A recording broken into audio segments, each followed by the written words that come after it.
Get this person off my aircraft. The words cut through the gate area at Denver International like a blade, sharp enough to make every nearby passenger look up from their phones.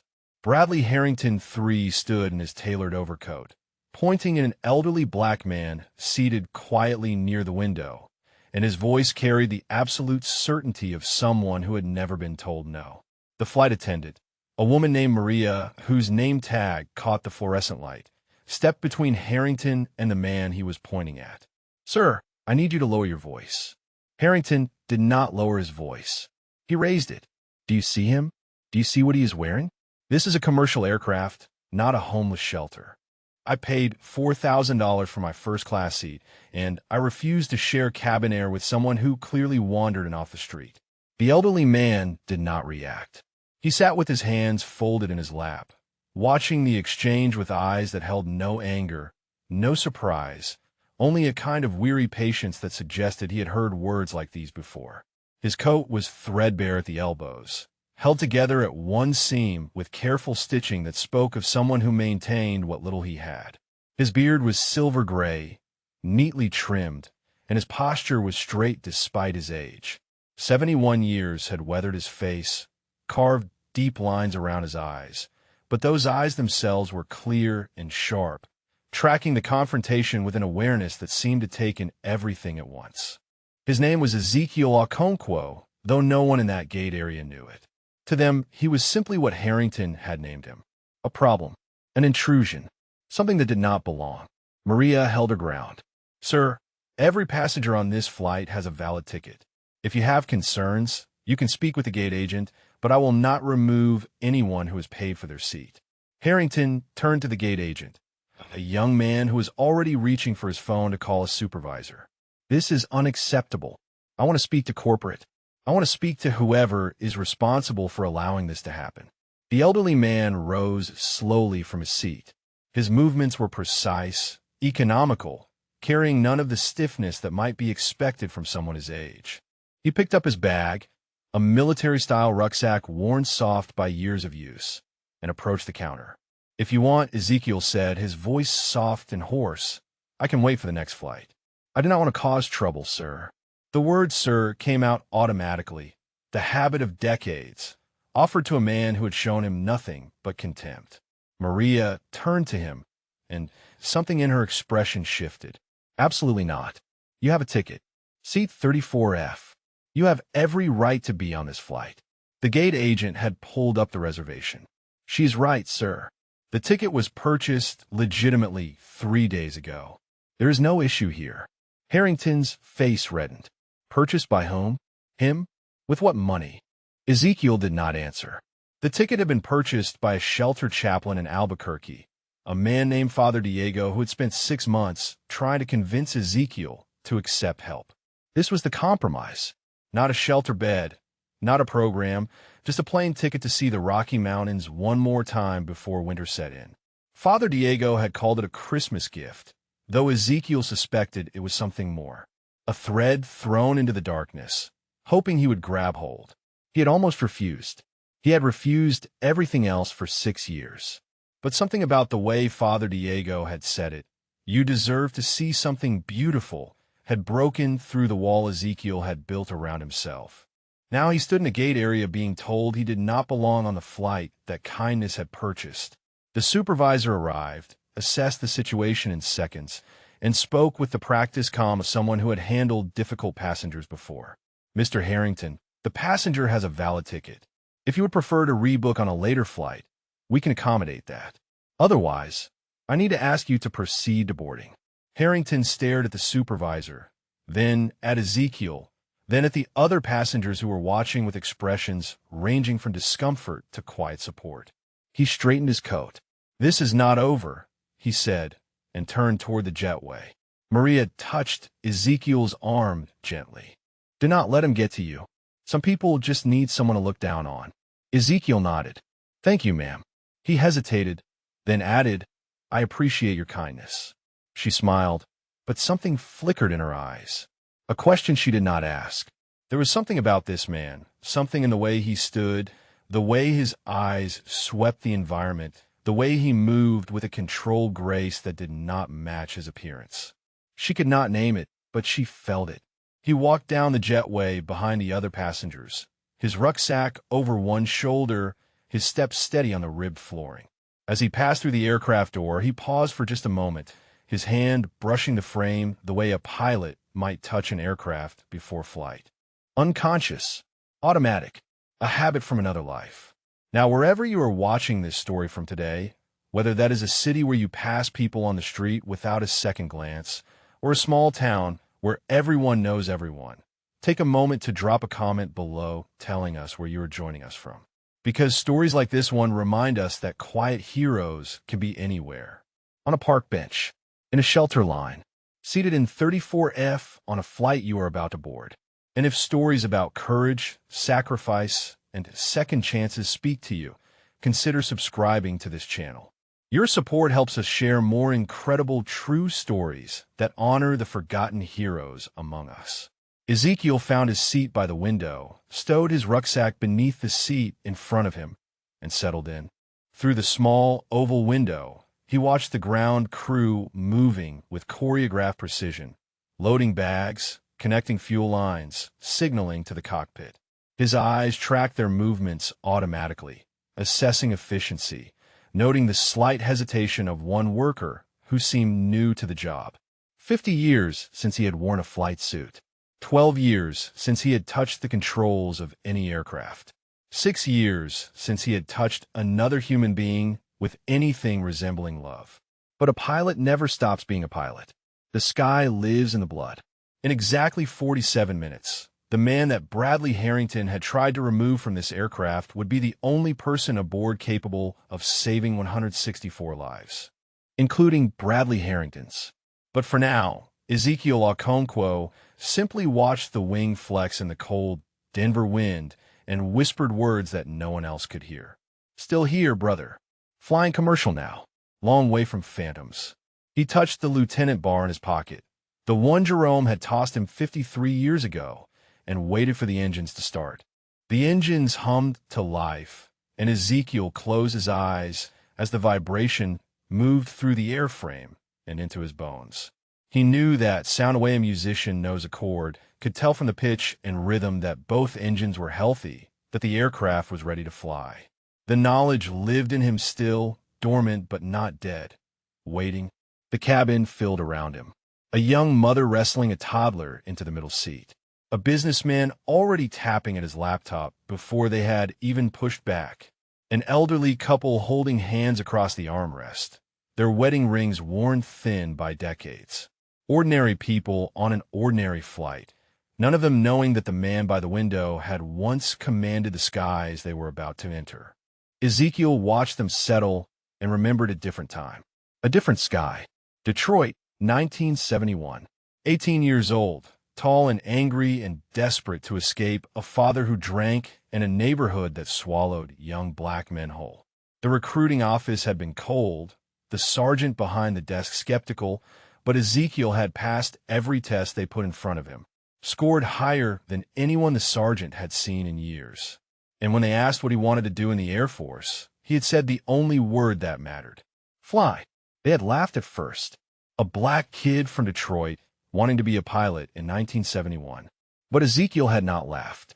He had worked, studied, pushed through every barrier they put in front of him, and there had been many. He had graduated flight training third in his class, would have been first if the scoring had been fair, and by 1972, he was strapped into an F-4 Phantom over Vietnam with nothing between him and death but skill and luck and the voice of his wingman in his ear. Jerome Washington, call sign priest, because he had wanted to be a minister before the war, changed his plans. Jerome, who called him brother and meant it, who covered his six through missions that should have killed them both, who taught him that family was not about blood but about trust. The aircraft began to taxi, and Ezekiel felt the familiar pull of movement, the slight sway as the pilots navigated toward the runway. His hands rested on his thighs, but his fingers moved slightly, unconsciously, as if reaching for a throttle that was not there. 247 missions. That was what his record said.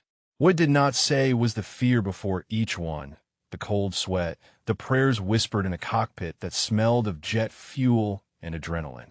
What it did not say was the faces of the men he had lost, the ones who did not come back, the empty chairs in the ready room that no one talked about. What it did not say was the day Jerome died. August 14th, 1972. A mission over Hanoi that went wrong from the start. SAMs everywhere. The sky lit up like hell itself, and Jerome's voice cutting through the chaos. I am hit. Zeke, I am hit. Ezekiel had watched the phantom spiral, had seen the ejection seat fire, had tracked the parachute as it drifted toward the jungle below.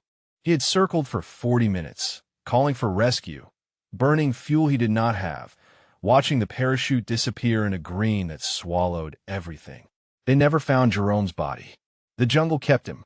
But before that mission, standing on the tarmac in the pre-dawn darkness, Jerome had pressed something into Ezekiel's hand. His lieutenant bar, the silver worn smooth from years of wear. For luck, Jerome had said, grinning that grin that made everything seem possible. Get it back to me when we land. Ezekiel had never given it back. He had carried that bar for 53 years, through every mission, every flight, every mile of highway walked in the dark. It was in his pocket now, warm against his thigh, the only thing of value he still owned. The aircraft reached the runway and paused, engines spooling up for takeoff. Ezekiel opened his eyes and watched the wing, the way it trembled with contained power. And for a moment, he was 20 years old again, hands on the stick of a phantom, Jerome's voice in his ear, saying, "Let us go find some trouble, brother." Then the thrust pushed him back into his seat, and the ground fell away, and he was airborne. Passenger now, not pilot. But the sky did not care about the difference. The sky took him back regardless. After Vietnam, there had been years of service. Promotions earned twice over because a black officer had to be exceptional to be considered equal. Instructor duty at Nellis, where he had trained a generation of fighter pilots, earned the call sign Talon for the precision of his maneuvers, become a legend that young pilots whispered about in ready rooms across the Air Force. And there had been Celeste. She had been a nurse at the base hospital, had treated him for a minor injury after a training accident, had looked at him with eyes that saw past the uniform to the man beneath. Their first date had been a disaster. He had been awkward, formal, completely unable to talk about anything except aircraft. She had laughed and told him he was the worst conversationalist she had ever met, but she would give him another chance anyway. 26 years of marriage. A daughter named Imani, born in 1995, who had inherited her mother's eyes and her father's stubbornness. A house near Nellis with a porch where they watched sunsets, and he taught Imani about the constellations, about lift and drag, about how the sky was not empty but full of mathematics and magic. Those were the good years, the years that made everything else worth surviving. Then Celeste got sick. 2 years of watching the woman he loved disappear piece by piece. 2 years of hospitals and treatments, and hope that kept dying and coming back and dying again. 2 years of holding her hand while she grew lighter, while the light in her eyes dimmed, while everything that mattered slowly drained away. The day she died, Ezekiel had sat beside her bed for 6 hours, holding her hand, unable to speak. Imani had been there too, 23 years old, trying to be strong, but Ezekiel could not look at her. Every time he saw his daughter, he saw Celeste's eyes looking back at him, and something inside him cracked a little more. 3 days after the funeral, he had left a note on the kitchen table. "I love you. I am sorry. Fly high. Do not look for me." And then he had walked away from everything. His pension, his home, his daughter. He had walked until his feet bled, and then he had kept walking, because stopping meant feeling, and feeling meant drowning in grief that had no bottom. 6 years. 6 years of shelters and underpasses and day labor jobs that paid enough for food, but not enough for dignity. 6 years of watching his daughter from a distance, tracking her career through library computers, learning that she had become a pilot like him, that she had married someone named Reyes, that she had made something beautiful of her life despite what he had done. He had never been more proud, or more ashamed. The aircraft leveled off at cruising altitude, and the seatbelt sign chimed off. Ezekiel looked out the window at the clouds below, white and endless, and wondered if Celeste could see him up here. Wondered if Jerome was somewhere beyond those clouds, still waiting for his Lieutenant Barr back. "Still here, brother," he whispered. "Still here, Celeste. Still trying to find my way home." He did not know that home was closer than he thought. He did not know that in 41 minutes, the sky would give him one last chance to be the man he had once been. The man his daughter still believed in, even after everything. He only knew that he was tired, and the clouds were beautiful, and somewhere below those clouds his daughter was living a life he had chosen to watch from the shadows. The Lieutenant Barr pressed against his thigh like a heartbeat, like a promise, like a debt that could never be repaid. The flight settled into the rhythm of cruising altitude, that particular hum of engines and pressurized air that becomes invisible after the first few minutes. Passengers around Ezekiel relaxed into their seats, pulling out books and tablets and neck pillows, surrendering to the routine of modern air travel. But Ezekiel did not relax. His body sat still in seat 34F, but his mind moved through the aircraft like a ghost, cataloging details that other passengers would never notice. The slight vibration in the airframe that spoke of turbulence building ahead. The pitch of the engines, steady but working harder than they should at this altitude. The way the wing flexed against the gray sky outside his window, the metal stressed but holding within tolerances. 50 years of flying had written these instincts into his nervous system. He could no more ignore them than he could ignore his own heartbeat. From first class, Bradley Harrington's voice carried through the cabin, loud enough to reach economy despite the distance. He was on the phone, had been since the moment the captain turned off the seatbelt sign, talking about defense contracts and quarterly projections in a meeting in Los Angeles that absolutely could not be rescheduled. "Do you know who I am?" Harrington said into his phone, and Ezekiel heard the echo of every officer who had ever dismissed him based on the color of his skin, every instructor who had told him a black pilot would never command a squadron, every voice that had spent 60 years telling him he did not belong. He had proved them wrong, every single one. But that was another life, another man. The flight attendant, Maria, moved down the aisle with a beverage cart, her smile professional but warm.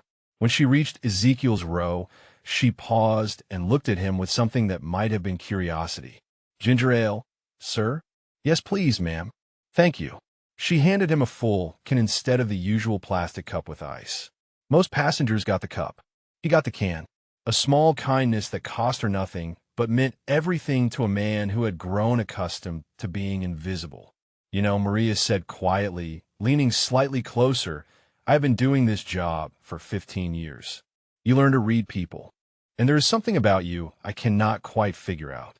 Ezekiel took the can and held it in both hands, feeling the cold aluminum against palms that had once gripped the stick of a fighter jet at 700 miles per hour. "Just an old man trying to see some mountains, ma'am." Maria studied him for a moment longer, her eyes catching on the way his hands held the can, the steadiness that seemed out of place with his weathered appearance. She did not push further. She simply nodded and moved on with her cart, but Ezekiel caught her glancing back at him twice more before she disappeared into the forward galley. He opened the ginger ale and took a slow sip, watching the clouds shift outside the window. They were thicker now, darker at the edges, building into the kind of weather system that made pilots pay attention. The captain's voice came over the intercom, smooth and reassuring. "Folks, this is Captain Williams from the flight deck. We are seeing some weather building ahead, so we're going to deviate slightly south to give you a smoother ride. Should add about 10 minutes to our flight time. We'll keep you posted." Ezekiel frowned slightly.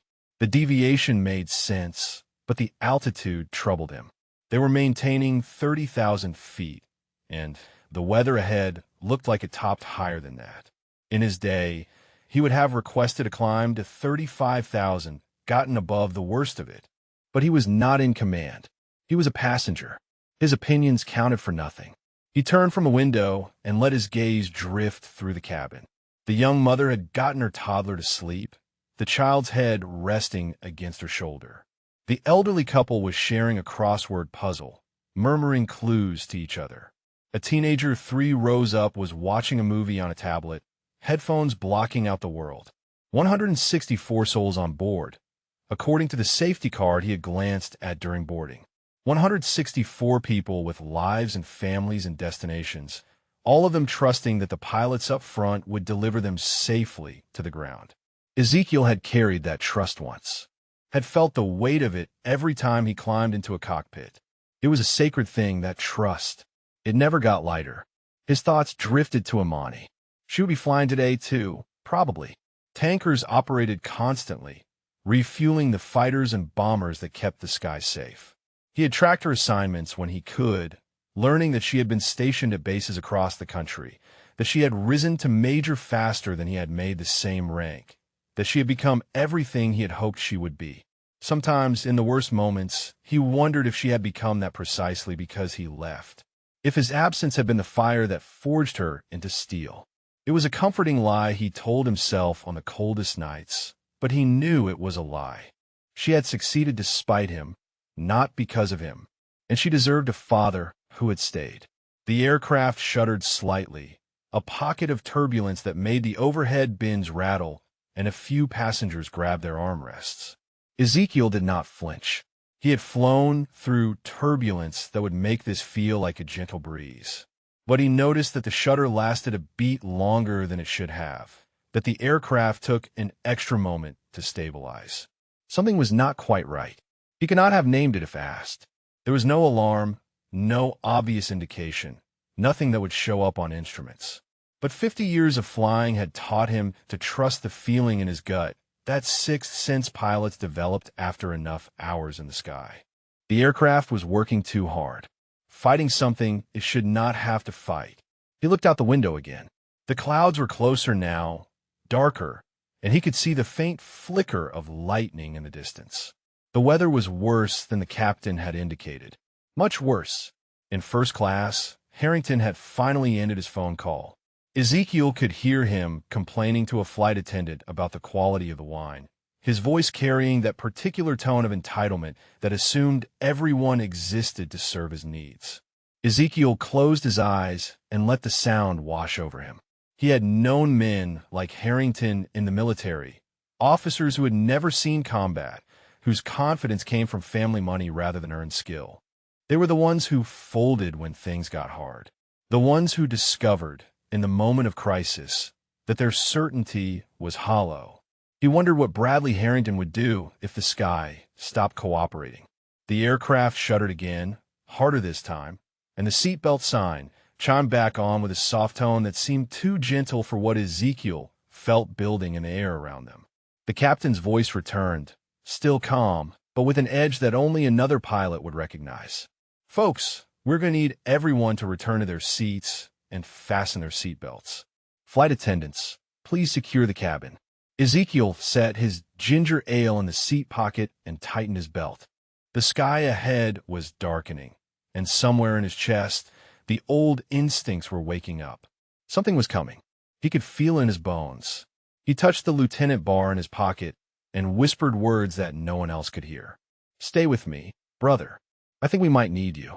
The turbulence intensified over the next several minutes, the aircraft bucking and swaying through pockets of unstable air that sent coffee cups sliding and passengers gripping their armrests. Ezekiel rode it out with the practiced stillness of a man who had once flown through monsoons and sandstorms and the kind of weather that turned lesser pilots back. But his stillness was not calm.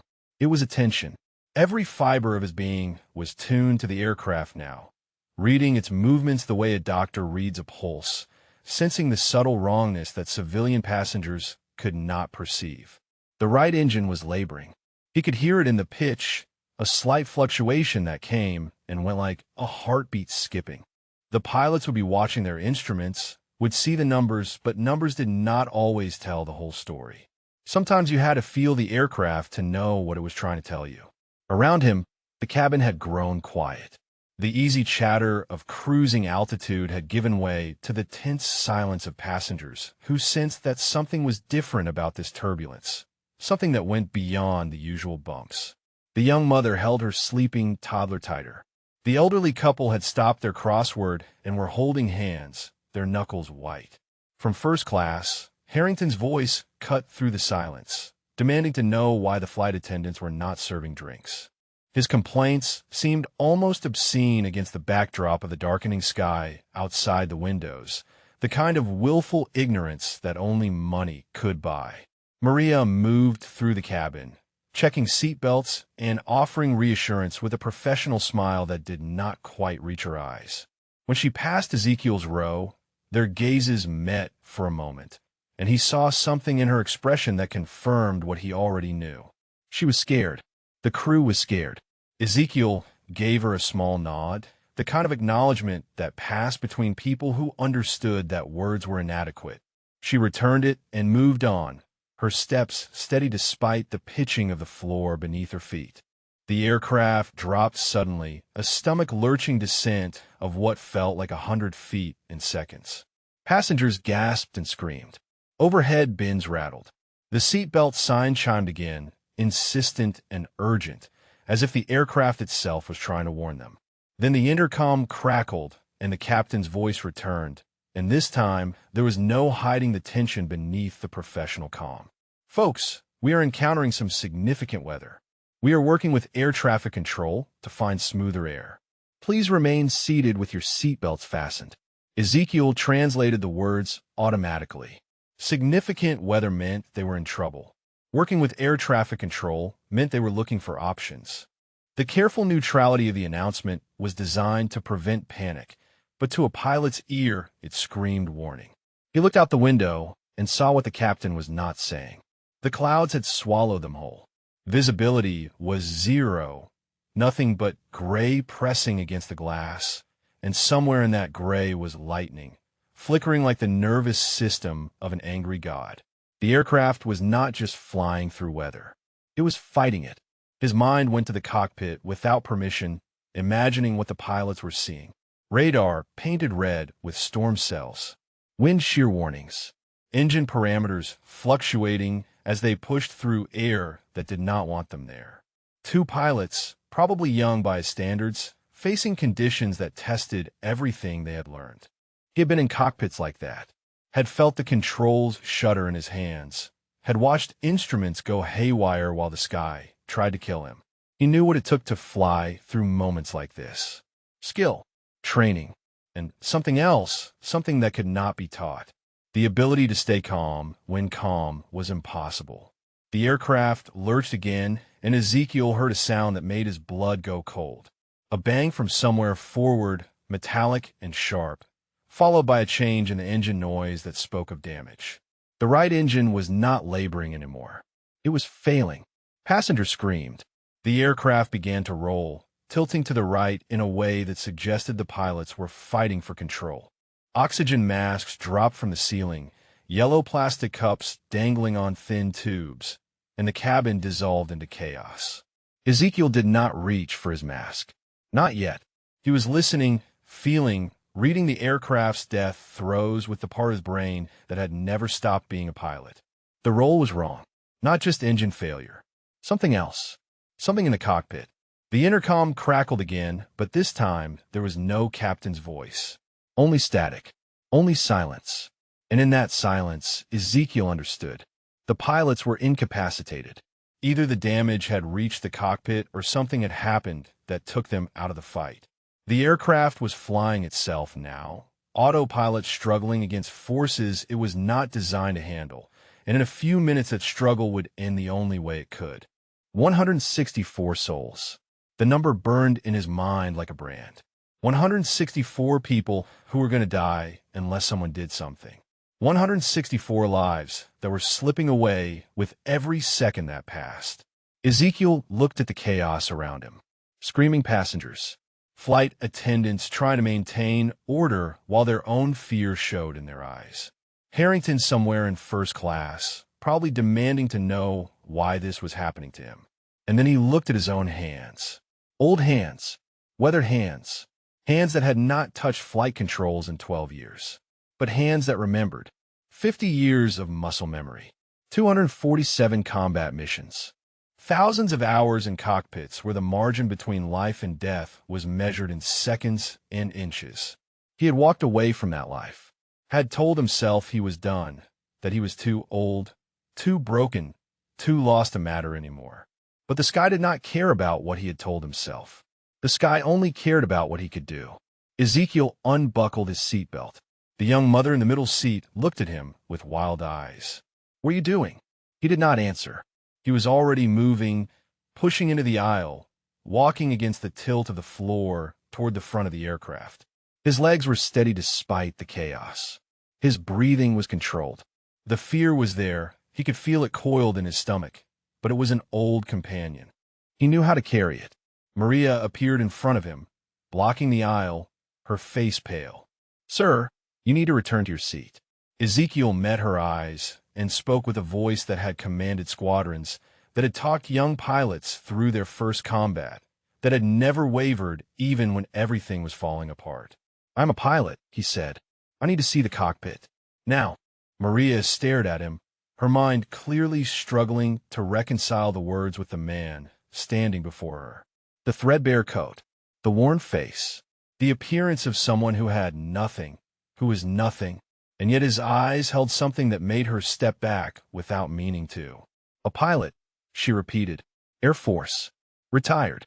Ezekiel kept his voice steady, calm, the way he had learned to speak when everything around him was chaos. "Lieutenant-Colonel Ezekiel Okonkwo. I flew fighters for 30 years. I need to see that cockpit right now." The aircraft lurched again, and Maria grabbed the nearest seat back to keep from falling. Behind her, the cockpit door was closed, and behind that door was either salvation or confirmation of the worst. She made her decision in a heartbeat. "Follow me." They pushed forward through the first-class cabin, past passengers who were crying and praying and clutching each other. Harrington was there, his face the color of old paper, his expensive suit soaked with spilled wine. He saw Ezekiel, and his expression twisted. What are you doing up here? This is first class." Ezekiel did not even slow down. He moved past Harrington like the man did not exist, because in that moment he did not. Nothing existed except the cockpit door and what lay beyond it. Maria punched in the access code with trembling fingers. The lock clicked, and she pulled the door open, and Ezekiel saw what he had feared. The cockpit was devastation. The windscreen was cracked, a spiderweb of fractures radiating from an impact point on the right side. Part of the glass was missing entirely, and through the gap came a howling wind that filled the small space with noise and cold. Both pilots were slumped in their seats, their bodies held by harnesses, their heads lolling at angles that spoke of violent impact. Blood covered the center console. Alarms screamed from every direction, and beyond the shattered windscreen, mountains filled the view, gray and white and impossibly close. Ezekiel moved without thinking. He pulled the captain from the left seat, checking for a pulse even as he lowered the man to the floor behind the seats. Alive. Weak but alive. The first officer was conscious, barely, his eyes unfocused and his hand pressed against a gash on his forehead that was pouring blood. "Can you hear me?" Ezekiel said, sliding into the captain's seat. His hands found the yoke automatically, fingers wrapping around the control column like they had never left. "I need you to stay still. You have a head injury. Tell me what happened." The first officer's voice was slurred, confused. "Bird strike. Flock of geese. Came through the windscreen." Captain took the worst of it. I tried to. "You did fine," Ezekiel said. "I have the aircraft." The words came out with a certainty he did not feel. 40 years since Vietnam. 12 years since he had flown anything at all. And this was not a fighter jet with a single seat and simple controls. This was a commercial airliner with systems he had never operated, instruments he had never read, responsibilities he had spent a lifetime avoiding. But an aircraft was an aircraft. The principles did not change. Control, power, attitude, the holy trinity that kept metal in the sky. He scanned the instruments, looking for the ones that mattered. Altimeter spinning down. 28,000 feet. 27. The autopilot was fighting the damaged aircraft, but losing, unable to compensate for the asymmetric thrust from the failing right engine. The artificial horizon showed a bank angle that was growing steeper by the second. First things first. Stop the descent. Level the wings. His hands moved on the yoke, applying pressure, feeling the resistance of an aircraft that did not want to cooperate. The controls were sluggish, heavier than they should be, and he realized that the hydraulics were compromised. Partial failure. He would have to work harder for every correction. "Come on," he murmured. "Come on, sweetheart. Work with me." The aircraft responded, slowly, grudgingly. The bank angle decreased. The nose came up. The altimeter slowed its deadly countdown and finally stopped at 24,000 feet. Ezekiel allowed himself one breath, one moment of something that was not quite relief, but was close enough. Then he reached for the radio. "Mayday, mayday, mayday. United 447. Catastrophic decompression, pilot incapacitation. I have control of the aircraft. Civilian pilot, military trained. Requesting emergency vectors to nearest suitable runway." The response came through static and wind noise, a voice from Denver Center that sounded almost as shaken as the first officer behind him. "United 447, confirm pilot status. Both pilots injured and incapacitated. I am a passenger. Former Air Force. Currently descending through flight level 240. Unable to maintain original altitude. Request vectors to nearest Air Force installation with long runway." A pause. Ezekiel could imagine the controller's face, the confusion, the rapid calculations. A passenger flying a crippled airliner. It sounded like a bad movie. It sounded impossible. But the voice that came back was professional, steady, the way controllers were trained to be when everything went wrong.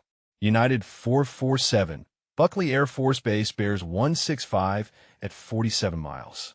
They're being notified. Squawk 7700. Ezekiel found the transponder, set the emergency code with fingers that knew exactly where to go despite the decades.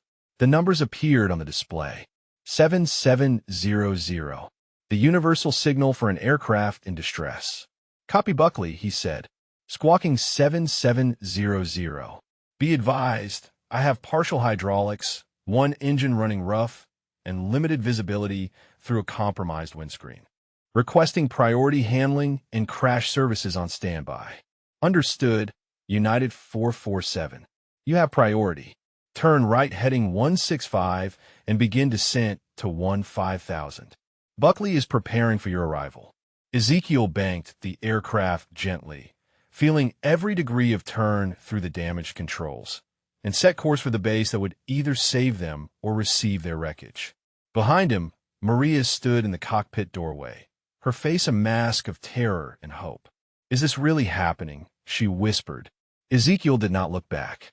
His eyes were on the instruments, on the clouds, on the mountains that were still too close. "Yes," he said, "but we are not done yet. Go back to the cabin. Tell the passengers to brace." And Maria, "Yes, we're going to make it. Do you understand? We're going to make it." He did not know if it was true, but he knew she needed to hear it. And he knew that if he said it with enough conviction, he might start to believe it himself. The aircraft flew on, wounded but alive, carrying 164 souls toward a runway that was still 47 miles away. 47 miles, in a damaged aircraft, with a pilot who had not flown in 12 years. Ezekiel touched the lieutenant bar in his pocket with one hand while the other held the yoke steady.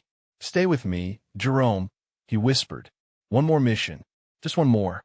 The next 15 minutes were the longest of Ezekiel's life. He flew the crippled aircraft with everything he had, every ounce of skill and instinct accumulated over 50 years of aviation.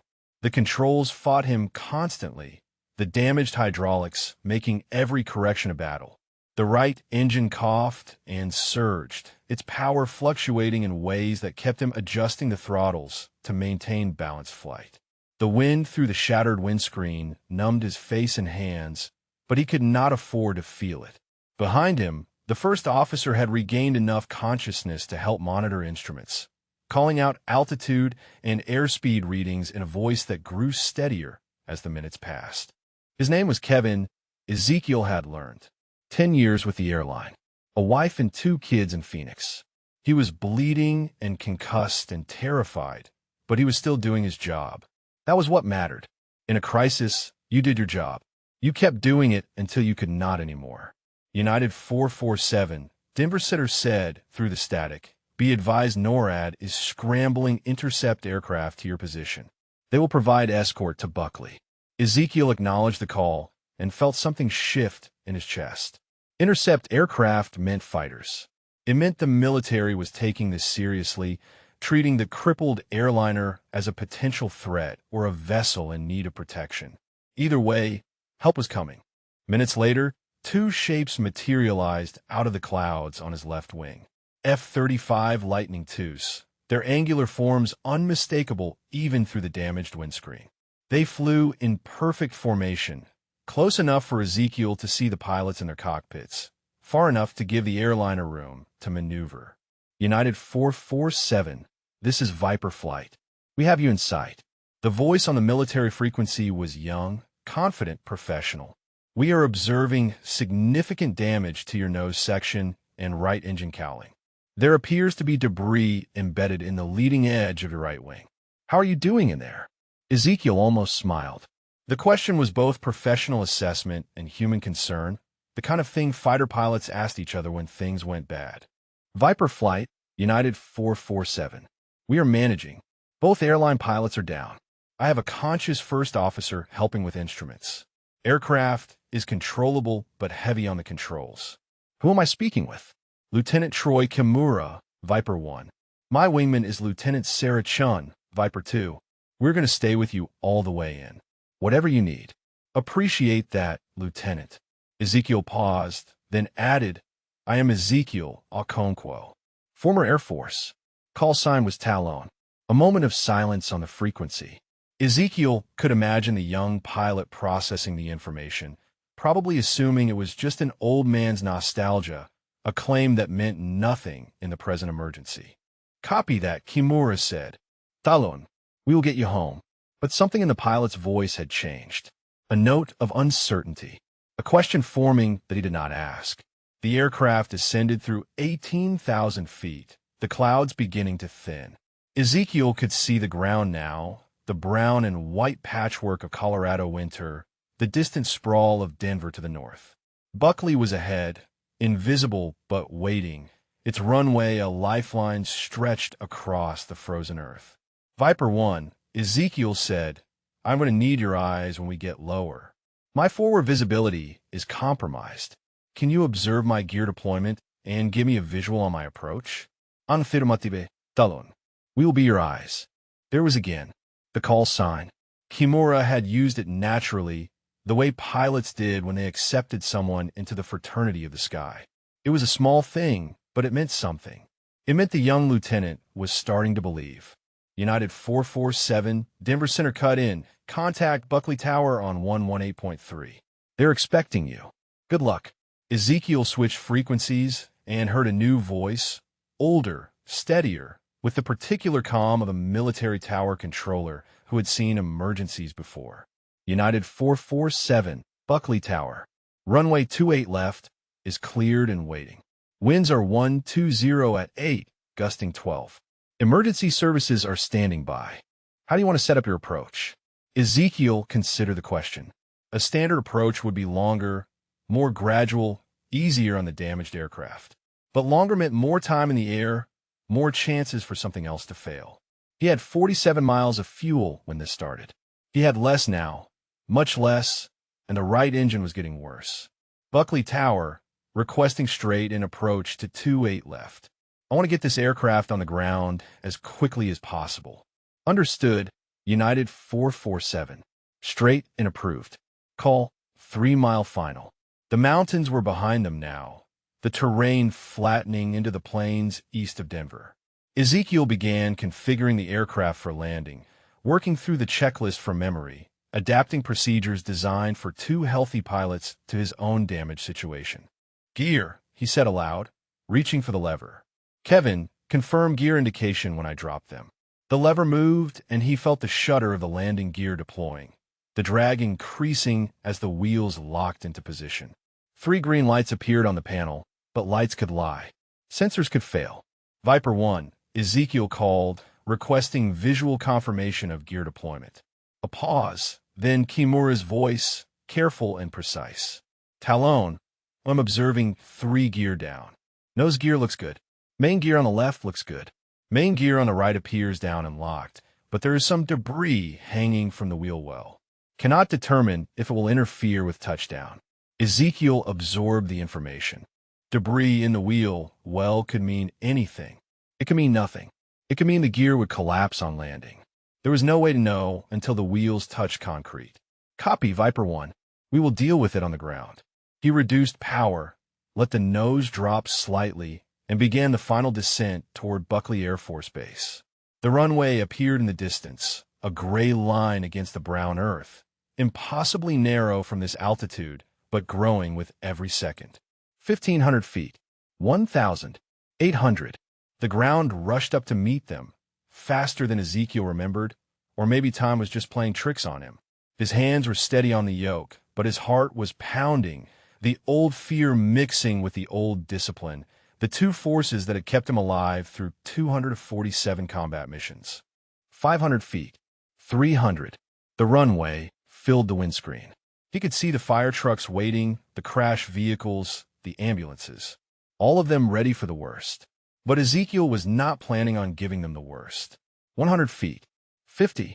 He flared the aircraft, pulling back on the yoke to slow the descent, feeling the damage controls resist, and then finally respond. The wheels reached for the concrete. The moment stretched into eternity. And then contact. The aircraft touched down hard, harder than he wanted, the impact jolting through the airframe and slamming everyone against their restraints. The right main gear groaned under the stress, and for one terrible second, Ezekiel thought it would collapse. But it held. The metal held. The aircraft rolled down the runway, decelerating, slowing, surviving. Ezekiel held the nose up as long as he could, using aerodynamic braking to reduce the load on the compromised brakes, then let it settle gently to the concrete. The nose wheel touched and held. The aircraft rolled on, slower and slower, until finally it stopped. The cockpit was silent except for the wind through the shattered windscreen and the distant wail of approaching sirens. Ezekiel sat motionless, his hands still on the yoke, his body trembling with exhaustion and adrenaline. Behind him, Kevin let out a sound that was half laugh, half sob. "We made it," the first officer said. "We actually made it." Ezekiel did not answer. He was looking at the runway, at the emergency vehicles racing toward them, at the world he had somehow delivered 164 souls back to. He touched the lieutenant bar in his pocket. "Mission complete, brother," he whispered. "Mission complete." The emergency vehicles surrounded the aircraft within seconds. Fire trucks and ambulances and military police forming a protective ring around the wounded airliner. Foam trucks stood ready, their crews watching for any sign of fire from the damaged engine. Medical teams waited with stretchers.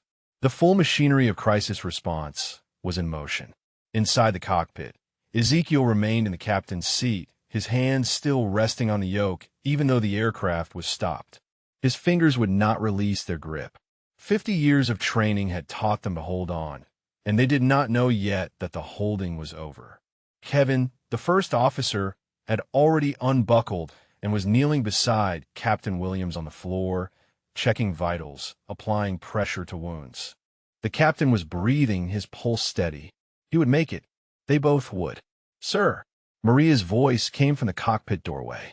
"Sir, we need to evacuate the aircraft. Can you walk?" Ezekiel blinked. The question seemed to come from very far away, from a world that existed outside the small universe of the cockpit. He looked at his hands on the yoke and made himself let go, finger by finger, like peeling away pieces of his own skin. "Yes," he said, "I can walk." He stood on legs that did not want to hold him. The adrenaline was fading now, leaving behind a trembling exhaustion that went deeper than muscle and bone. He had not felt this way since Vietnam, since the missions that pushed him beyond every limit he thought he had.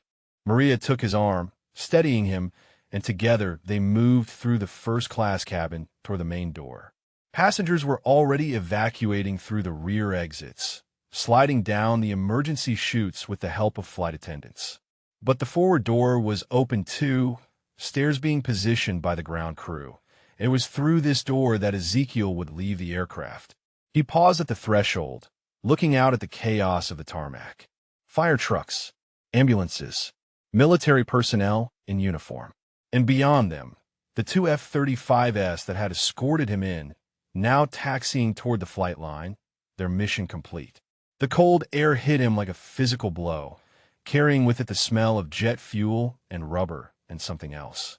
Something that smelled like home, like flight lines and hangars and all the years he had spent serving in places exactly like this one. He descended the stairs slowly, one hand on the railing, Maria still supporting his other arm. At the bottom, a cluster of people waited. Paramedics with a stretcher, military officers with clipboards, security personnel forming a perimeter, and cameras, phones held high, recording everything. Passengers who had already evacuated, turning back to capture the moment. The world was watching now, or would be soon. "Sir," a paramedic said, stepping forward, "we need to check you out. Can you sit down for us?" Ezekiel shook his head. "Check the pilots first. They need it more than I do." "Sir, you just landed a commercial aircraft after a catastrophic emergency. You need to be evaluated." "I am fine." Ezekiel's voice carried the quiet authority that had once commanded squadrons. "I have been through worse. See to the pilots." The paramedic hesitated, then nodded and moved toward the stairs where other medical personnel were bringing down Captain Williams on a stretcher. Kevin followed, walking under his own power but leaning heavily on a colleague, his head wound now wrapped in white bandages. Ezekiel watched them go. Two men who had started the day expecting a routine flight and had instead faced the kind of emergency that most pilots only read about in training manuals. They had survived because he had been there, because 50 years of flying had not disappeared just because he had tried to walk away from it. "Sir," a new voice, this one carrying military bearing. A colonel in Air Force Blue approached, his face a mixture of professional concern and something else. Curiosity. Respect. "I am Colonel Marcus Webb, base commander. I need to ask you some questions about what happened up there." "Of course," Ezekiel said. But before the colonel could speak again, another voice cut through the noise of the tarmac. A voice crackling through a radio on the colonel's belt, urgent and confused. "Sir, this is Tower. The F-35 pilots are requesting immediate contact with you. Something about the passenger who landed the aircraft. They say it is important." Colonel Webb frowned and keyed his radio. "Patch them through." A moment of static. Then Lieutenant Kimura's voice, the young pilot who had flown Escort, who had watched Ezekiel bring the crippled airliner safely to Earth. "Colonel, when we made contact with the aircraft, the pilot identified himself by call sign. He said his name was Ezekiel Okonkwo. Call sign Talon." The colonel's expression shifted. His eyes moved to Ezekiel, really looking at him now, seeing past the threadbare coat and the weathered face to something beneath. "Talon," he repeated slowly. "The Talon? From Nellis?" Ezekiel did not answer. He did not need to. The recognition was already spreading across the colonel's face, the kind of recognition that came from years of hearing stories, of studying famous operations, of knowing the legends that shaped Air Force history. "Sir," Kimura's voice continued through the radio, "my father trained under Talon at the fighter weapons school in 1998. He used to tell me stories. He said Talon was the best pilot he ever saw. He said if Talon told you how to fly, you listened."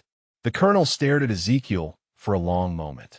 The noise of the tarmac seemed to fade, the chaos of the emergency becoming background to something more personal, more profound. "Lieutenant Colonel Ezekiel Okonkwo," the colonel said quietly. "Air Force Cross, 247 combat missions in Vietnam. Chief instructor at Fighter Weapons School for 12 years. You trained half the pilots in the Air Force." Ezekiel met his gaze. "That was a long time ago. Sir, with respect, what you just did up there suggests it was not that long ago at all." The colonel extended his hand. Ezekiel looked at it for a moment. This gesture of respect from a man who outranked him, from a world he had left behind, from a life he had convinced himself was over. Then he took the hand and shook it. "Colonel," Ezekiel said, "I appreciate the welcome. But I need to know, is everyone off the aircraft? All 164 passengers?" The colonel nodded. "Everyone is off. Everyone is safe. Because of you." Ezekiel closed his eyes. The weight of those words settled into him, mixing with the exhaustion, mixing with something else, something that felt almost like peace. 164 souls. Safe. He had not saved Jerome. He had not saved Celeste. He had not saved himself from the years of wandering and grief and shame. But today, on a frozen runway in Colorado, he had saved 164 strangers who would go home to their families, who would live their lives, who would never forget the old man in the threadbare coat who had walked into the cockpit and brought them safely back to Earth. It was not redemption. Redemption was too large a word for what he felt. But it was something. And for now, something was enough. The word spread through Buckley Air Force Base like wildfire. Talon. The name moved from radio to radio, from office to office, from the flight line to the operations center to the hangars where mechanics paused their work to listen. It moved through the ranks like an electric current, awakening memories and stories and legends that had been passed down for decades. In the base operations center, a young major sat at her console, monitoring the emergency traffic that had consumed the last hour. She had been tracking the crippled airliner since it first declared Mayday, had listened to the calm voice of the passenger pilot as he talked the aircraft down, had felt her heart stop and restart with every update. Major Imani Okonkwo-Reyes was supposed to be preparing a briefing on tanker operations. Instead, she had been frozen at her station, unable to look away from the radar screen that showed the wounded aircraft limping toward Buckley. Something about that voice on the radio had caught her attention from the first transmission. Something familiar that she could not place. A cadence, a rhythm, a way of speaking that tugged at memories she had tried to bury for 6 years. When the aircraft landed safely, she had let out a breath she did not know she was holding. When the reports started coming in about the passenger who had saved everyone, she had leaned closer to her screen, waiting for details. Then she heard the name. Lieutenant Colonel Ezekiel Okonkwo. Call sign Talon. The world stopped. Imani sat motionless, her hands gripping the edge of her console, her mind refusing to process what her ears had just heard. It was not possible. Her father was gone. He had walked away 6 years ago and vanished into a grief so deep that no one could find him. She had searched. God, she had searched. Private investigators. Missing persons reports. Homeless shelters in every city she visited. She had never stopped looking, never stopped hoping, never stopped believing that somewhere out there her father was still alive. And now his voice was on the radio. His name was on every channel. He was here, on this base, standing on the tarmac where she could reach him in minutes. Major. A colleague's voice, concerned. Major Okonkwo-Reyes. Are you all right? She did not answer. She was already standing, already moving toward the door, her uniform blouse untucked from where she had been sitting, her cover left behind on the console. Protocol demanded that she stay at her post. Procedure required that she request permission to leave. But protocol and procedure meant nothing compared to what was waiting for her outside. She pushed through the door and broke into a run. The tarmac was chaos. Fire trucks and ambulances and security vehicles everywhere, their lights still flashing, their crews still moving with the focused energy of emergency response. Passengers from the aircraft were being guided toward a hangar that had been converted into a temporary shelter, blankets wrapped around their shoulders, medical personnel checking them one by one. And in the middle of it all, surrounded by military officers and paramedics and people with cameras, stood an old man in a threadbare coat. Imani stopped running. Her legs would not carry her any further. She stood at the edge of the crowd, 50 feet from her father, and tried to remember how to breathe. He looked older than she remembered, thinner. The coat he wore was held together with careful stitching, and his boots were worn down to almost nothing. His beard was silver gray now, and his face carried lines that had not been there 6 years ago. But his eyes were the same, dark and sharp, and carrying a depth that she had inherited that she saw every morning in the mirror. He was talking to Colonel Webb, answering questions, his voice low and steady. The voice that had read her bedtime stories. The voice that had taught her about lift and drag, and how the stars were not just lights, but furnaces burning millions of miles away. The voice that had said, "I love you," the last time she saw him, before he walked out the door and disappeared. She tried to call out to him, but no sound came. Her throat was closed, her voice stolen by 6 years of grief and hope and anger and love that she had never been able to untangle. Then someone in the crowd shouted something, and her father turned, his gaze sweeping across the tarmac, and for one terrible, beautiful moment, their eyes met. He froze. Imani saw the recognition hit him like a physical blow. Saw his face go pale, his body stiffen, his hands begin to tremble. He said something to the colonel, too quiet for her to hear, and then he was moving toward her, pushing through the crowd with steps that grew faster with every stride. She started moving too, walking first, then running again, closing the distance between them with a desperation that 6 years had built. They met in the middle of the tarmac, surrounded by fire trucks and ambulances and the wreckage of an emergency that had somehow brought them back together. For a moment, neither of them spoke. They just stood there, father and daughter, separated by 3 feet of frozen concrete and 6 years of silence. Then Imani said the only word that mattered. "Dad." Her voice cracked on a single syllable, broke apart into something raw and wounded and achingly hopeful. Ezekiel's face crumpled. The composure that had held him together through the emergency, through the landing, through the aftermath, finally shattered. Tears spilled down his weathered cheeks, and his voice came out as barely a whisper. "Imani, you're a major now." She did not care about rank. She did not care about the crowd watching or the cameras recording or the chaos swirling around them. She closed the distance between them and wrapped her arms around her father and held on with everything she had. He broke completely.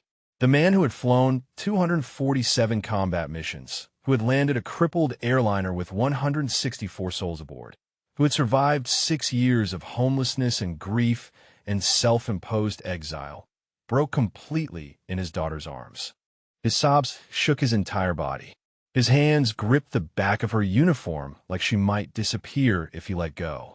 And she held him, this man who had taught her everything, who had left her everything, who had cost her everything. "I am sorry," he choked out between sobs. "I am so sorry. I should never have left. I looked at you, and I saw your mother, and I could not. I thought I was protecting you. I thought." She pulled back just enough to look at his face, to see the guilt and shame and desperate love that had driven him away and kept him away and finally brought him back. "I do not want an apology," she said, her own tears streaming now. "I want my father back." The words hung in the cold air between them, simple and devastating and true. Around them, the crowd had gone quiet. Military personnel stood at attention, not because they were ordered to, but because something in the moment demanded reverence. Passengers from the aircraft watched with tears in their own eyes, witnesses to a reunion they did not fully understand but could feel in their bones. Colonel Webb stood apart, his radio silent in his hand, watching the old legend embrace the daughter who had never stopped searching for him. And somewhere overhead, the clouds were breaking apart, letting through shafts of winter sunlight that fell across the tarmac like a benediction. They stood holding each other for what felt like hours, but was probably only minutes. The chaos of the emergency continued around them, but it seemed to flow past like water around stone, leaving them untouched in their small island of reunion. Finally, Imani pulled back, wiping her eyes with the back of her hand, and looked at her father with an expression that held equal parts joy and disbelief. "How?" she said. "How are you here? On that plane?" Ezekiel shook his head slowly. "A chaplain in Albuquerque. He bought me a ticket. Said I deserved to see something beautiful before winter." Imani let out a sound that was half laugh, half sob. "A chaplain bought you a ticket, and you ended up landing a plane and finding me. Dad, do you know what the odds of that are?"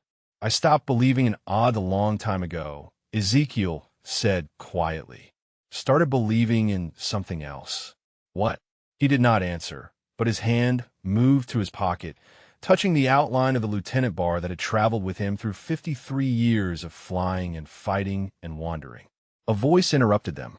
Colonel Webb, approaching with the careful respect of someone who understood he was intruding on sacred ground. Major Okonkwo Reyes. Sir, I apologize for the interruption, but we need to debrief Colonel Okonkwo on the incident.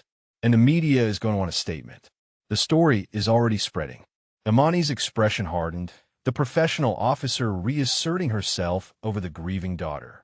Colonel, my father just landed a crippled aircraft and reunited with family he has not seen in 6 years. The debrief can wait. Webb held up his hands. I understand. Truly. But the NTSB is already scrambling a team, and Washington is calling. What happened up there is going to be national news by tonight. International by tomorrow. Ezekiel stepped forward, placing a gentle hand on Imani's arm. It is all right. He looked at Webb. I will answer your questions, Colonel, but I need a few minutes with my daughter first. And I'm not talking to any cameras. Webb nodded. Take all the time you need. I will hold everyone off. He paused, then added, Sir, for what is worth, what you did up there was extraordinary. I have been in the Air Force for 25 years, and I have never seen anything like it. I had good teachers, Ezekiel said, and a lot of luck. Webb walked away, already speaking into his radio, and Ezekiel turned back to Imani. She was staring at him with an intensity that reminded him painfully of Celeste. 6 years, she said. 6 years, Dad. I looked everywhere. I filed missing persons reports in 12 states. I hired investigators. Every time I deployed somewhere new, I checked the shelters. I never stopped. I know. Ezekiel's voice was barely above a whisper. I saw you once. In Phoenix. You were walking into a shelter, showing my picture to the staff. I was across the street. Imani's face contorted. You saw me? You were right there, and you did not. I could not. He cut her off, his own voice breaking. I could not face you. Every time I looked at you, I saw your mother. I saw everything I had lost. I thought if I stayed away, you would be better off. You would not have to watch me fall apart. She grabbed his arm, her grip fierce. You were wrong. Do you understand that? You were wrong. I needed my father. Not a ghost. Not a memory. You. I know. God, Imani, I know. I have known for years. But by then I did not know how to come back. I did not know if you would want me back. I was ashamed. I am ashamed. She pulled him close again, her voice muffled against his shoulder. You are here now. That is what matters. You are here now. They stood in silence for a long moment, the weight of 6 years pressing down on them and slowly, impossibly beginning to lift. Dad, Imani said finally, pulling back again. I need to tell you something. What? She took a deep breath. Miguel and I, we got married 2 years ago. You have a son-in-law. Ezekiel blinked. He had known about the marriage, had found the announcement in an Air Force newsletter at a library in Tucson. But hearing it from her, in her voice, made it real in a way that newsprint never could. Miguel, he repeated. Is he good to you? He is wonderful. He is a trauma surgeon at the base hospital. He has been listening to me talk about you for 2 years. He has helped me search. She paused. He is going to want to meet you. Ezekiel felt something crack open in his chest, something that had been sealed shut for so long he had forgotten it existed.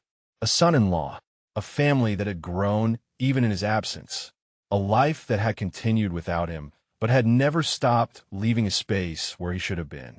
I would like that, he said. I would like to meet him. There is something else. Imani's voice had changed, taken on a quality he could not quite read. We have been trying. Miguel and me. We have been trying to start a family. Ezekiel went very still. I'm 4 months along, Dad. She placed a hand on her stomach, a gesture so small and so enormous that it took his breath away. You're going to be a grandfather. The world tilted. Ezekiel reached out and steadied himself on his daughter's arm, his vision blurring with tears he could not stop. A grandfather. After everything. After 6 years of wandering and hiding and believing he had forfeited any claim to family. A grandchild was coming. A new life that would carry pieces of him and Celeste and Jerome and everyone he had loved and lost. Does he know Ezekiel managed? Does Miguel know?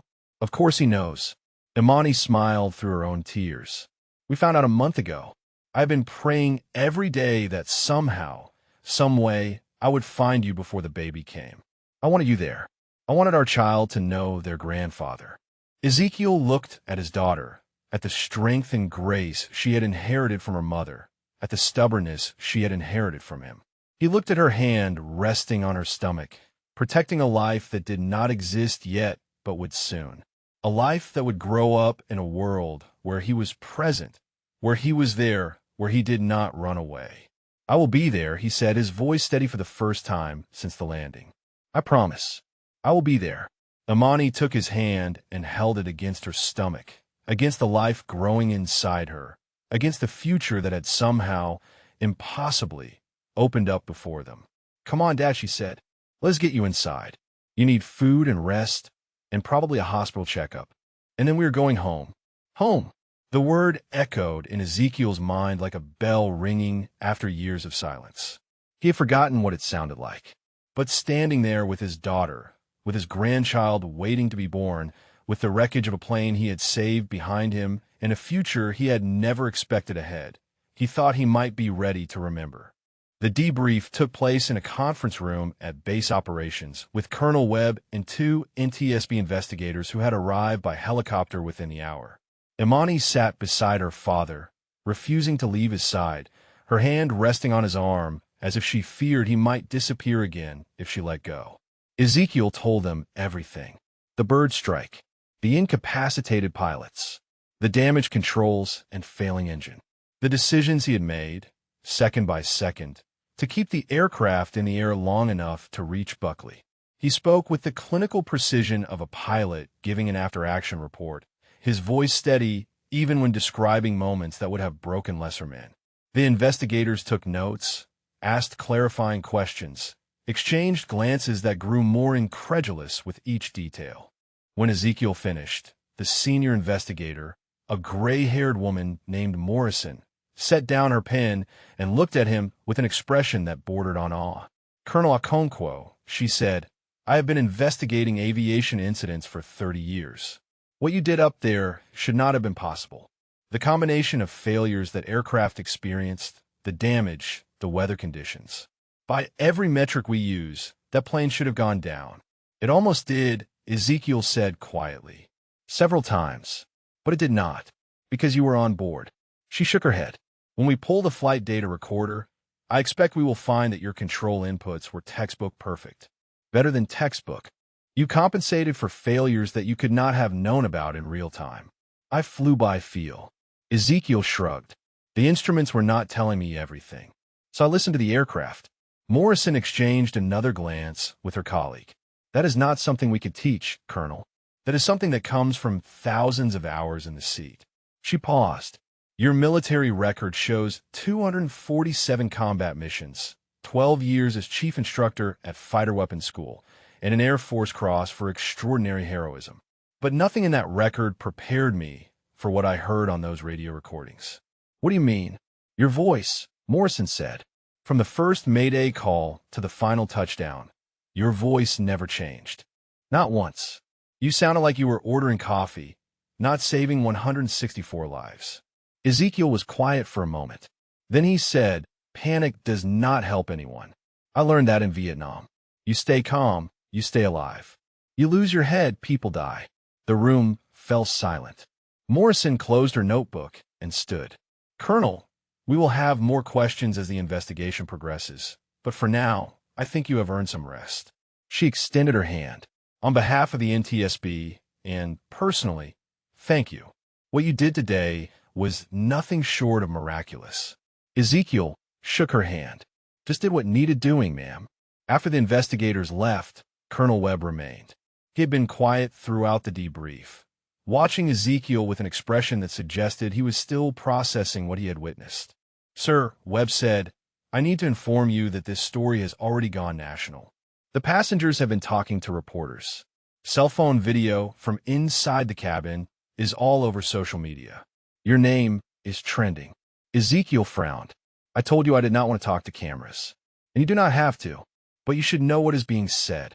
Webb pulled out his phone and turned it toward Ezekiel. The screen showed a news headline. "Homeless veteran saves 164 lives, reunites with daughter on Air Force Base." Below the headline was a photograph, grainy but unmistakable. Ezekiel and Imani embracing on the tarmac, fire trucks in the background, winter light falling around them like grace. Someone got that, Webb said. It is everywhere now. The story of the homeless veteran who landed a plane and found his daughter. People are calling it a miracle. Ezekiel stared at the photograph. He barely recognized the man in it. The threadbare coat, the silver beard, the tears streaming down a weathered face. He looked broken and redeemed all at once. There's more, Webb continued. The passenger who tried to have you removed from the flight. Bradley Harrington. He's been identified. Apparently, he spent the entire emergency screaming and had to be restrained by other passengers. Video of his behavior is circulating alongside video of you calmly walking to the cockpit. Imani leaned forward. What kind of video? Webb swiped to another clip. The shaky footage showed the interior of the first-class cabin during the emergency. Harrington was visible, his face contorted with panic, struggling against passengers who were trying to keep him in his seat. His screams were audible even over the noise of the damaged aircraft. Then the camera panned to show Ezekiel moving through the cabin, his expression calm, his movements deliberate. The contrast was devastating. His company has already issued a statement distancing themselves from him, Webb said. He is finished. Career over. The internet is calling him the coward who tried to kick off the hero. Ezekiel shook his head slowly. I do not want that. I do not want anyone's life destroyed because of what happened today. Dad. Imani's voice was firm. He tried to have you thrown off the plane because of how you looked. He called you a vagrant. He treated you like garbage. And then I saved his life. Ezekiel met her eyes. That is what matters. Not his failures. Not his punishment. He has to live with what he did. That is enough. Webb studied him for a long moment. You are a better man than most, Colonel. No. Ezekiel's voice was quiet but absolute. I'm not. I abandoned my daughter for 6 years. I ran from my grief instead of facing it. I let the people who loved me think I was dead. He looked at Imani. I'm not a hero. I'm just a man who got lucky enough to be in the right place when it mattered. Imani squeezed his arm. You're more than that, Dad. You always were. The door opened, and a young airman stepped in, looking nervous. Colonel Webb, sir. There is someone here asking to see Colonel Okonkwo, a Lieutenant Kimura. He says it is personal. Webb raised an eyebrow and looked at Ezekiel. The F-35 pilot. He was one of your escorts. Do you want to see him? Ezekiel nodded slowly. Yes. Send him in. The airman disappeared, and a moment later, Lieutenant Troy Kimura walked into the conference room. He was still in his flight suit, his helmet under his arm, and he moved with the careful precision of a pilot who was accustomed to his body being an instrument. But when he saw Ezekiel, that precision faltered. His steps slowed. His eyes went wide. Sir, Kimura said, his voice cracking slightly. I had to come. I had to see you. My father. He stopped, collected himself, and started again. My father trained under you at Nellis in 1998. Captain David Kimura. He talked about you my whole life. He said you were the reason he survived his first combat deployment. He said Talon taught him how to think when thinking was impossible. Ezekiel studied the young pilot. David Kimura. He remembered the name. A good pilot. Steady hands. Quick mind. One of the ones who had made it. Your father, Ezekiel said. How is he? He passed away 3 years ago. Cancer. But before he died, he made me promise something.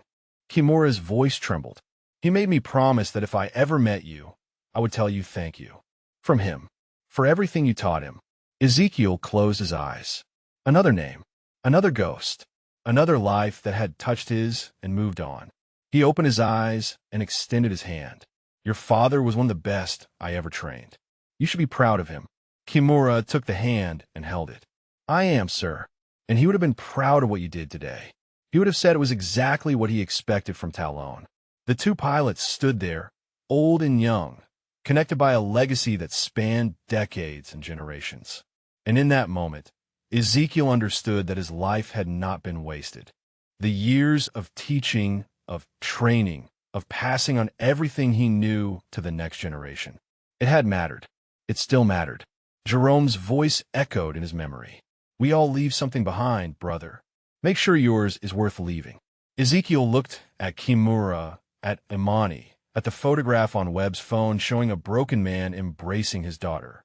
Maybe he thought it finally was. They left Buckley Air Force Base as the sun was setting, painting the Colorado sky in shades of orange and purple that reminded Ezekiel of sunsets he had watched from cockpits half a century ago. Imani drove, her hands steady on the wheel, stealing glances at her father every few seconds, as if confirming he was still there. The base had offered quarters for the night, a VIP suite reserved for visiting dignitaries. Colonel Webb had insisted, but Imani had refused on her father's behalf. "He is coming home," she had said. "He has been away long enough." Home turned out to be a modest house in Aurora, 15 minutes from a base. 2 stories, a small yard, Christmas lights strung along the gutters that blinked in the gathering darkness. A home that looked lived in and loved. Miguel was waiting on the porch. Imani had called ahead, had tried to explain what had happened, but Ezekiel could see from the young man's face that no explanation could have prepared him for this moment. Miguel Reyes was tall and broad-shouldered, with kind eyes and the steady hands of a surgeon. He watched Ezekiel climb out of the car with an expression that shifted from uncertainty to warmth to something that looked like recognition. "So you are the legend," Miguel said, stepping forward. "Imani has told me stories about you for 2 years. I was starting to think you were mythical." Ezekiel shook the offer hand. "No legend, just an old man who made a lot of mistakes." Miguel held the handshake a moment longer than necessary. "We all make mistakes, sir. What matters is what we do after." They went inside, and Ezekiel found himself standing in a living room that was decorated for Christmas. A tree in the corner, ornaments catching the light. Stockings hung on a fireplace mantel. Photographs on every surface, images of Imani and Miguel's life together, their wedding, their travels, their happiness. And among those photographs, older ones, Ezekiel and Celeste on their wedding day. Imani as a baby, cradled in her mother's arms. A family portrait from when Imani was 10, all 3 of them smiling at the camera, unaware of the grief that was waiting in the years ahead. Ezekiel stopped in front of that portrait and could not move. "I never took them down," Imani said softly, standing beside him. "I never stopped hoping you would come back and see them." His hand trembled as he reached out and touched the glass, touched Celeste's face frozen in time, touched the man he used to be. "She would be so proud of you," he whispered. "Everything you have become. She would be so proud." "She would be proud that you came back," Imani said. "That is what she would care about." Miguel appeared with a cup of hot coffee, pressing it into Ezekiel's hands. "You need to eat something, sir, and probably sleep. The medics at the base said you were running on fumes."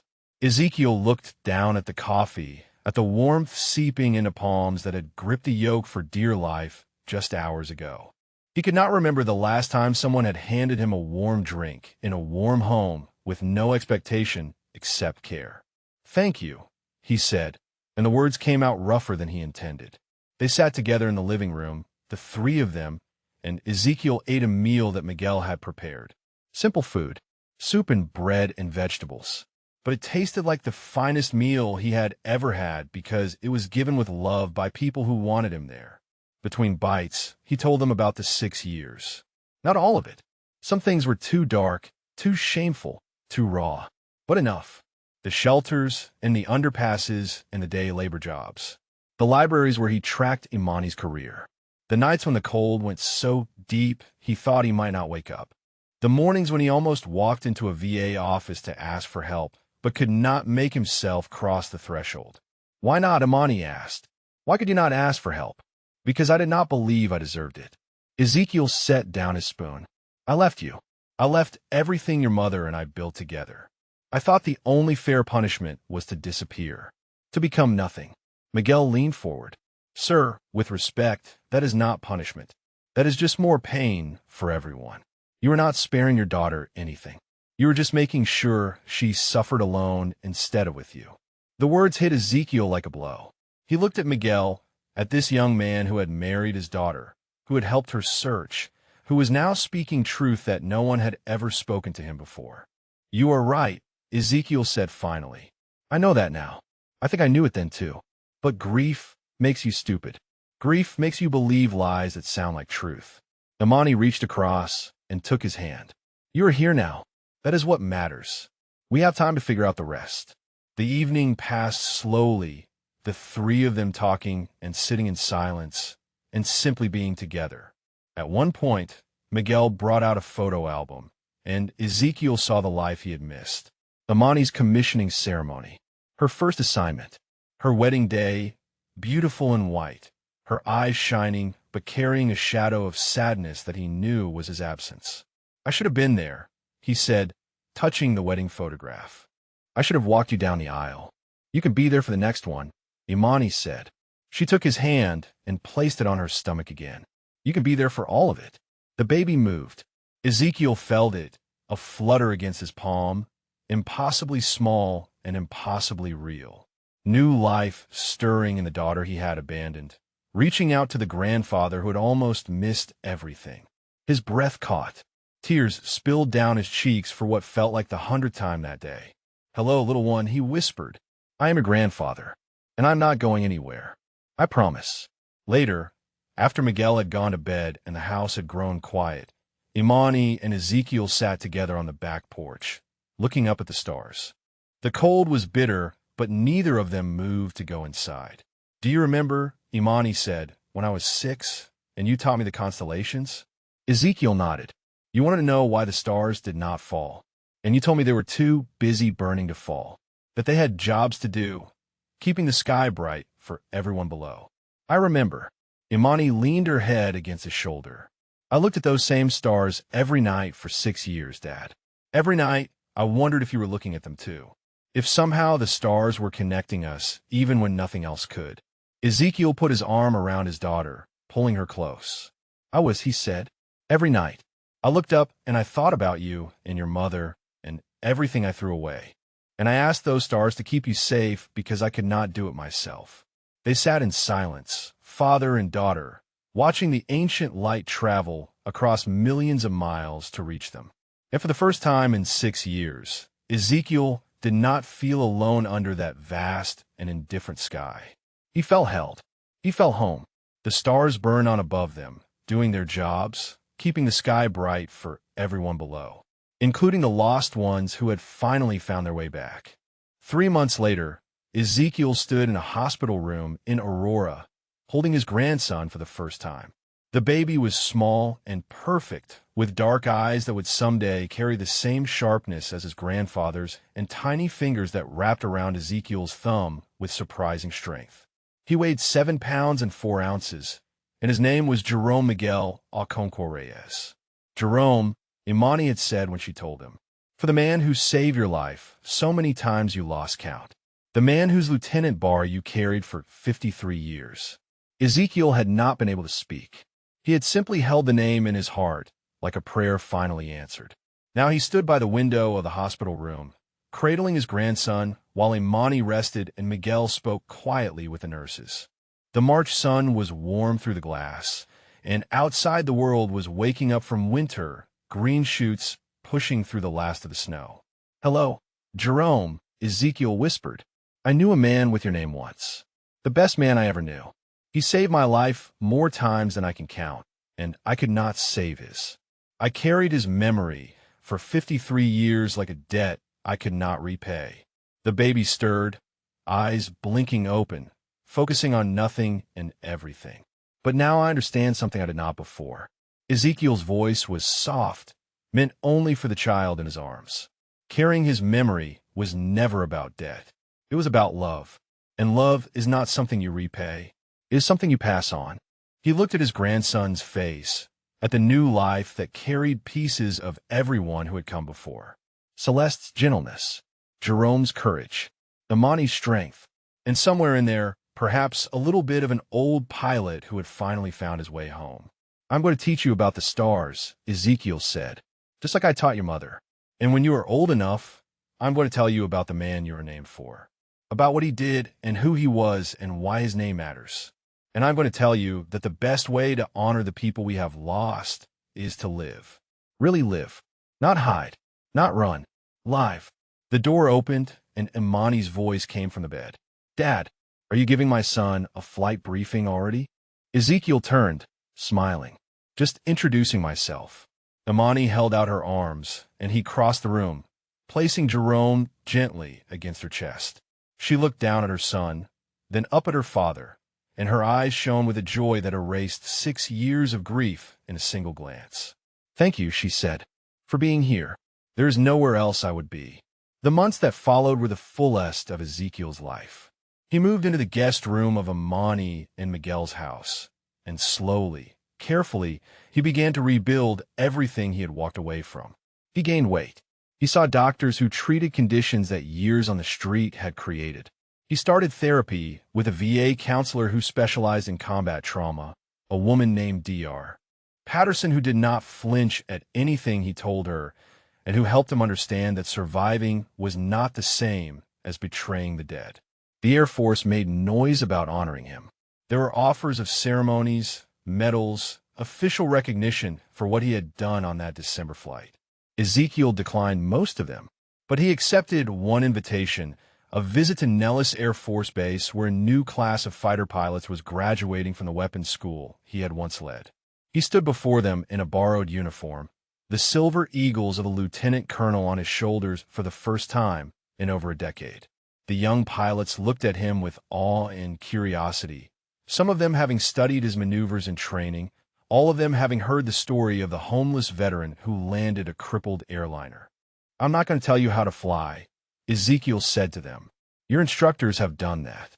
I'm going to tell you how to survive." He paused, looking out at their young faces. "You're going to lose people," he continued. "Friends, brothers, sisters, people you love more than yourself. And when that happens, you're going to want to crawl into a hole and disappear. Trust me, I know. I did it for 6 years." The room was silent. "But here's what I learned." Ezekiel's voice was steady. "Disappearing is not honoring the dead. It is just dying slower. The people we lose, they do not want us to vanish. They want us to live.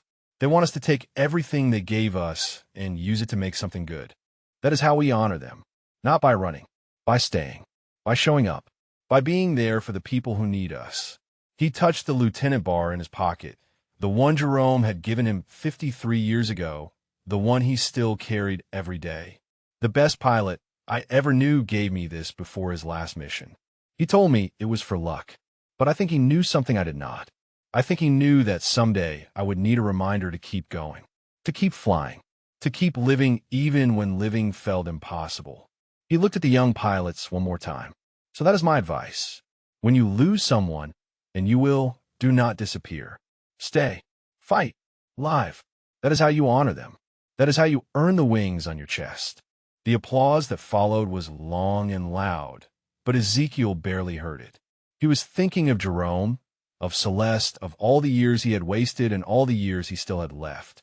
That evening, back in Aurora, he sat on the back porch with baby Jerome in his arms while Imani and Miguel made dinner inside. The stars were coming out one by one, the same stars he had watched from cockpits and underpasses and everywhere in between. "You see that one," Ezekiel said, pointing at the brightest light in the eastern sky. "That is not a star. That is Venus, the evening star. Pilots have been navigating by her for thousands of years." Baby Jerome gurgled, his dark eyes fixed on his grandfather's face. "And that one there," Ezekiel continued, pointing higher, "that is Orion, the hunter. He has been watching over travelers since before there were airplanes. Before there were people, probably. He will still be there long after we are gone." The baby yawned, eyes beginning to close, and Ezekiel held him closer. "But here is the secret, little one. The stars are not just for navigation. They are for remembering. Every person we love who leaves us, they become part of that sky. They keep burning up there, keeping the dark away, watching over us even when we cannot see them." He thought of Jerome Washington, shot down over Vietnam, body never recovered. He thought of Celeste, taken by cancer, buried in a cemetery he had not visited in 6 years. He thought of all the pilots he had trained, the ones who had lived and the ones who had not. "Your great-grandmother is up there," Ezekiel whispered, "and the man you're named for. They are watching you right now, and they are so proud, just like I am." The door opened behind him, and Imani stepped out, wrapping a blanket around his shoulders. "Dinner is ready," she said. And Dad, stop hugging my son. Ezekiel smiled and handed the baby to his daughter. She looked down at Jerome, then up at her father, and for a moment the three generations stood together under the emerging stars. If this story touched you, if it reminded you that it is never too late to come home, that second chances exist even when we do not deserve them, please subscribe to this channel. And right now on your screen, you will see another incredible story waiting for you. Click it, watch it, and remember, every person you pass on the street has a story. Some of them might just be legendary. The man sitting in seat 34F, the woman at the shelter, the stranger who looks like they have nothing but carries within them everything that matters. Thank you for watching. Thank you for believing in second chances. And thank you for remembering that heroes do not always wear uniforms. Sometimes they wear threadbare coats and carry lieutenant bars in their pockets and wait 53 years to finally understand that surviving is not betrayal. Surviving is the mission. And the mission is never really over. Not as long as there are stars to navigate by and people to love and grandchildren to teach about the sky. Ezekiel looked up one more time at the vast darkness scattered with ancient light. Still here, brother, he whispered.